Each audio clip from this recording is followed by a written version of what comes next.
The president just spoke. I wrote down a couple of notes. If you missed it, you'll be able to hear it. Subscribe to the KTAR YouTube channel. It'll also be on the podcast. Said he spoke to the president-elect. He said that he would assured him that there will be a peaceful transfer of power. Here's what is fascinating to me. To me, this is one of this weird incidents in American history.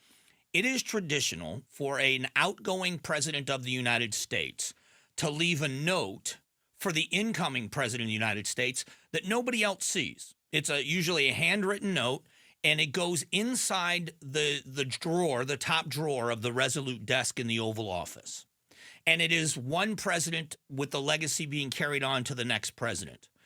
So we know that President Obama left a note for President Trump. We've been told President Trump left a note for President Biden. Isn't it fascinating that now President Biden will probably be leaving a note to President Trump? That's just an odd thing to me. That's strange. But in the end, he talked about the struggle for the soul of America. He said that Vice President Harris should be very proud of what her and her team have accomplished, that there are competing visions for America, and that on January 20th, there will be a peaceful transfer. Says to people, don't ever give up, make every day count. It was a motivational speech. I thought he did a nice job of saying the things he needed to say, thanking the people that have worked with him. Now, there's going to be a farewell address by this president, but this was, I think, trying to calm the nerves of people on his side of the aisle. This is an unexpected. I haven't gloated. I'm not gloating about anything in this. I understand how bad this defeat feels. I felt it 4 years ago. I didn't subscribe to the stolen election part of it. I didn't vote for President Biden, but he is my president. I have acknowledged that from the day he won the election that he is going to be, and from Inauguration Day that he is my president. And that is what motivates me more than anything else when it comes to the political discourse. The acknowledgement when you lose.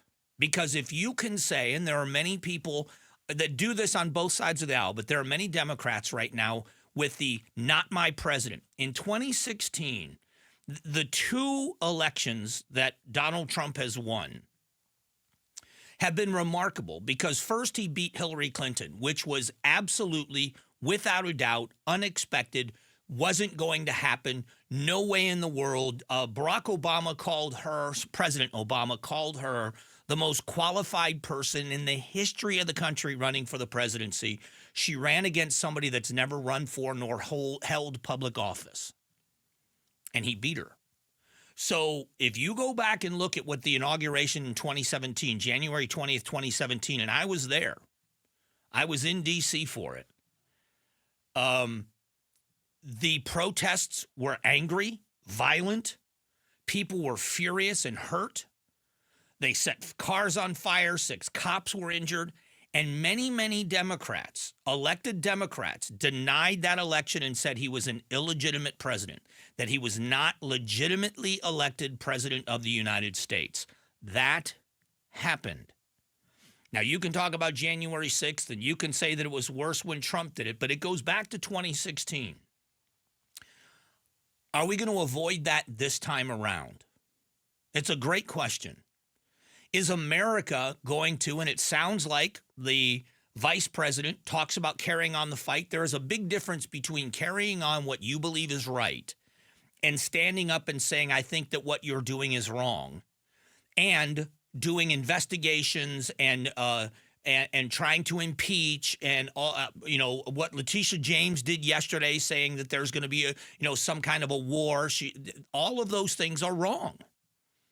It sounds like the vice president and the president are saying peaceful transfer of power. We are going to continue to stand up for what we think is right, but we're a peaceful nation. I think it's the right message to send. Will we see Democrats, a significant number? Will Nancy Pelosi go to the inauguration? Remember, it was Nancy Pelosi that stood or sat during a State of the Union address in the House chamber of the House of Representatives and tore the president's speech in half in front of the world. Again, another disrespectful, despicable sign. Is that behind us? We've been in places where Barack Obama, the president of the United States, was giving his State of the Union address, and a Republican yelled from the House floor, "You lie!" And everybody booed because it was a disrespectful thing to do. It happens on both sides. This was a contentious, passionate election, filled with emotion on both sides. Will the losing side behave in a way they would expect the other side to behave? Will a big number of Democrats not attend? Will they protest? Will there be violence? Or will, as the president is leading, saying, peaceful transfer of power, we're not done, we lost this battle, but it's not over? It is a great question, and we'll see how the American people respond.